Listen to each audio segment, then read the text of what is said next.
Praise the Lord. आप सभी को इस नूतन वर्ष 2026 की हार्दिक शुभकामनाएं। पिता परमेश्वर का हृदय से धन्यवाद देते हैं। एक बार फिर से प्रभु के अनुग्रह से हम सब एक साथ मिलकर परमेश्वर की स्तुति आराधना कर सकते हैं, उनके वचनों पर मनन कर सकते हैं। परमेश्वर का वचन पवित्र शास्त्र बाइबल में यूं कहता है, हम मिट नहीं गए, ये उसकी महाकरुणा का फल है।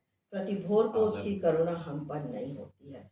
पिता परमेश्वर का लाखों लाख धन्यवाद देते हैं। उसकी इस करुणा के कारण ही हम इस 2026 नए वर्ष में प्रवेश करने पाए। परमेश्वर का वचन यिर्मयाह 29 उसके 11वें वचन में यूं कहता है, क्योंकि यहोवा की यह वाणी है कि जो कल्पनाएं मैं तुम्हारे विषय करता हूँ उन्हें मैं जानता हूँ, वे हानि की नहीं अपितु कुशल ही की है, और अंत में तुम्हारी आशा पूरी होगी। प्रिय भाई बहन, इस नए वर्ष में पिता परमेश्वर ने हमारे लिए योजनाएं बना के रखी हैं। उसने हमारे लिए अद्भुत कल्पनाएं करके रखी है। वो हमारी हानि की नहीं अपितु हमारी लाभ की कल्पनाएं करने वाला प्रेमी और सच्चा परमेश्वर है। वो केवल हमारी भलाई को चाहता है। आइए उसकी स्तुति करें और उनके वचनों पर मनन करें। से भलाई मेरे लिए करता है, हर बुराई को दूर करता है। से भलाई मेरे लिए करता है, हर बुराई को दूर करता है। पाप सारे क्षमा करता है, नया जीवन वो उद्धार देता है। पाप सारे क्षमा करता है, नया जीवन वो उद्धार देता है। यीशु यीशु वो सबसे ऊंचा है। यीशु यीशु मेरे लिए वो पर्याप्त है, मेरे लिए वो पर्याप्त है।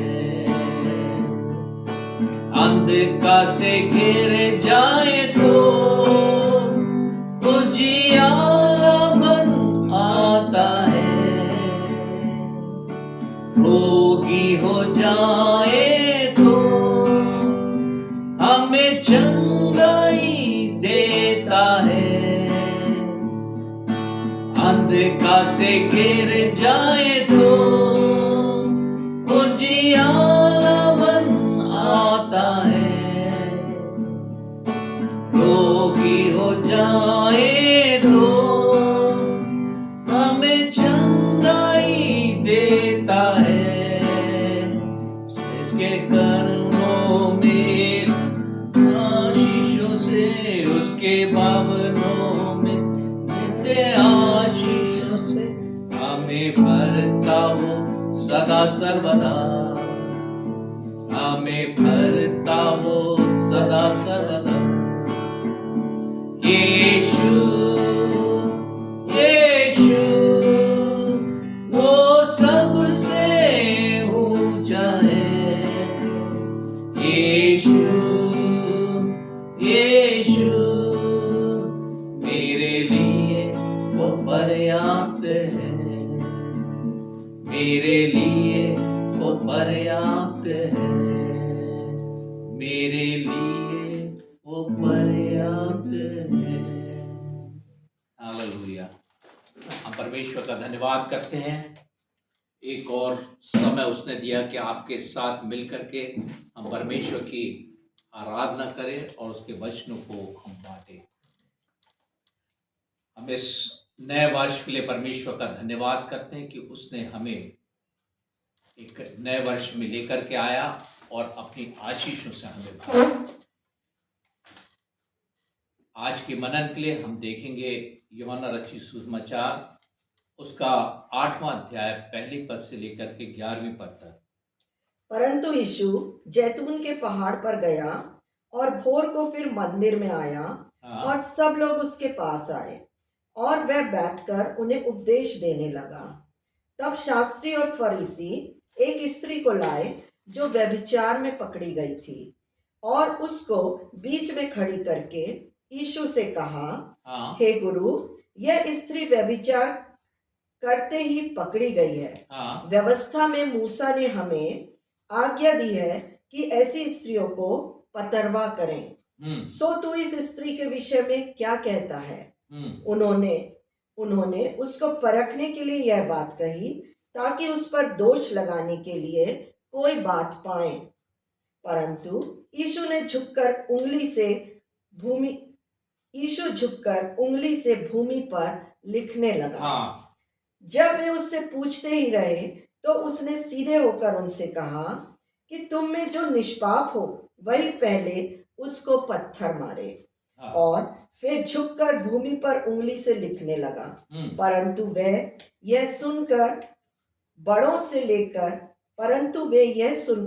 से लेकर छोटे तक एक एक करके निकल गए। हाँ। और यीशु अकेला रह गया और स्त्री वहीं बीच में खड़ी रह गई। यीशु ने सीधे होकर उससे कहा, हे नारी, वे कहाँ गए? उसने कहा, हे प्रभु, किसी ने नहीं। यीशु ने सीधे होकर उससे कहा, हे नारी, वे कहाँ गए? क्या किसी ने तुझ पर दंड की आज्ञा ना दी? उसने कहा, हे प्रभु, किसी ने नहीं। यीशु ने कहा, मैं भी तुझ पर दंड की आज्ञा नहीं देता, जा, फिर पाप ना करना। यहाँ पर हम एक वृत्तांत पढ़े हैं। एक व्यभिचारिणी स्त्री को यीशु मसीह के पास में लाया गया और उससे पूछा गया कि व्यवस्था हमको ये बताती है और तू क्या कहता है। हम यहाँ पर देखते हैं कि प्रभु यीशु जो इस दुनिया में आया, हमने अभी थोड़े समय पहले प्रभु यीशु मसीह के आने के जन्म की खुशियां मनाए। यहाँ पर हम देखते हैं प्रभु यीशु मसीह जो है वहां पर पहले कुछ नहीं बोलता है, लेकिन वहां पर कुछ लिखने लगता है। और जब उससे बार बार पूछा गया, तब उसने कहा, जो निष्पाप हो वो पहला पत्थर मारे। तो यहाँ हम देखते हैं कि प्रभु यीशु मसीह ने किसी पर दोष नहीं लगाया, परंतु उसने एक बात कही, यदि कोई निष्पाप है तो वो पहले पत्थर इस पे मारे। और हम क्या देखते हैं कि एक एक करके सारे व्यक्ति चले। यहाँ किसी ने उस पे दोष नहीं लगाया, किसी ने उस पे पत्थरवाह नहीं किया, किसी ने उस पे इल्जाम जो लगा रहे थे उसके विषय में सजा नहीं दी। लोग जो हैं क्या करते हैं, सबसे पहले दोष लगाते हैं एक दूसरे पर। लेकिन हम यहाँ पर देखते हैं कि जब उनकी बारी आई कि उनको पूछा गया जो निष्पाप हो वो पहला पत्थर मारे, तो यहाँ पर एक एक करके सब इसलिए चलेगी क्योंकि परमेश्वर का वचन कहता है, कोई धर्मी नहीं, एक भी नहीं, सबने पाप किया है और परमेश्वर की महिमा से रहित हैं। तो हम देखते हैं कि परमेश्वर जो है वो जो है हमारे सोच विचार से, हमारे सारी बातों से बड़ा है। परमेश्वर का वचन हमको बताता है, पहला यूहन्ना की पत्री और उसका 3 अध्याय की 20वें पद में, वहां पर क्या लिखा उसको हम पढ़ लेंगे। पहला यूहन्ना 3 अध्याय और उसकी 20वीं पद, वहां पर लिखा है, परमेश्वर हमारे मनों से बड़ा है। पढ़िए। क्योंकि परमेश्वर हमारे मन से बड़ा है, हमारे मन से बड़ा है और सब कुछ जानता है। सब कुछ जानता है, वो सब कुछ जानता है, लेकिन वो नहीं चाहता है कि कोई भी नाश हो, एक भी नाश हो। इसीलिए हम देखते हैं यहाँ पर वो स्त्री को लेकर के आया। प्रभु यीशु मसीह कह सकता था, व्यवस्था कहती थी कि उसको पथरवाह किया जाए। प्रभु यीशु मसीह भी कह सकता था, इसको ले जाओ और इसको मार। वो कह सकता था, तू दोषी है। वो दोष लगाने नहीं आया था। वो कह सकता था क्योंकि उसको व्यभिचार करते हुए पकड़ा गया था। प्रभु यीशु मसीह कह सकता था कि तू दोषी है, इसलिए तू मृत्यु दंड के योग्य है। लेकिन प्रभु यीशु मसीह ने उस पर दया की।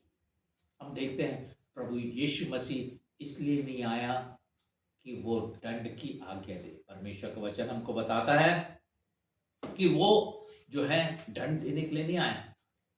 प्रभु यीशु मसीह किस लिए आया वो हम देखते हैं पहला तीमुथियुस उसका 1 अध्याय और उसकी 15वीं पद में। यह बात सच ये और बात सच और हर प्रकार से मानने के योग्य मानने है। के योग्य है कि मसीह यीशु पापियों का उद्धार करने के लिए जगत में आया। मसीह यीशु पापियों का उद्धार करने के लिए जगत में आया, जिनमें सबसे बड़ा मैं हूं। वो अपने आप को कहता मैं बड़ा पापी था, लेकिन प्रभु यीशु मसीह जो है इसलिए नहीं आया कि दंड की आज्ञा दे, इसलिए नहीं आया कि वो दोषी ठहराए, इसीलिए नहीं आया कि जो पाप करते हैं वो यूं ही नाश हो जाए। परंतु परमेश्वर का वचन हमको बताता है ये बात सच और हर प्रकार से मानने के योग्य है कि यीशु मसीह जो है क्या पापियों का उद्धार करने के लिए आया। वो उद्धार करने के लिए आया, वो नाश करने के लिए, उन्हें नष्ट करने के लिए, उन्हें दंड देने के लिए नहीं आया, परंतु वो उनको बचाने के लिए आया। परमेश्वर का वचन एक और हम देखते हैं यूहन्ना की पत्री, यूहन्ना रचित सुसमाचार उसका 3 अध्याय उसकी 17वीं पद में। परमेश्वर ने अपने पुत्र को जगत में इसलिए नहीं भेजा हाँ, कि जगत पर दंड की आज्ञा दे, हाँ, परंतु इसलिए कि जगत उसके द्वारा उद्धार पाए। परमेश्वर ने अपने पुत्र को इसलिए भेजा कि लोग उसके द्वारा उद्धार पाए, दंड नहीं पाए परंतु उसके द्वारा उद्धार पाए। मेरे प्रियो, आज के सबसे बड़ी खुशखबरी ये है प्रभु यीशु मुझको और आपको बचाने के लिए आया, वो दंड देने के लिए नहीं आया। हम तो पापी हैं, हमने पाप किया है, परंतु परमेश्वर की महिमा से हम रहित हैं और प्रभु यीशु मसीह हम पापियों को का उद्धार करने के लिए इस जगत में आया और वो हमको बचाने के लिए आया। और परमेश्वर का वचन कहता है, आगे हम इसको पढ़ें तो वहां पर 18वीं पद से और 20वीं पद तक हम पढ़ें तो क्या,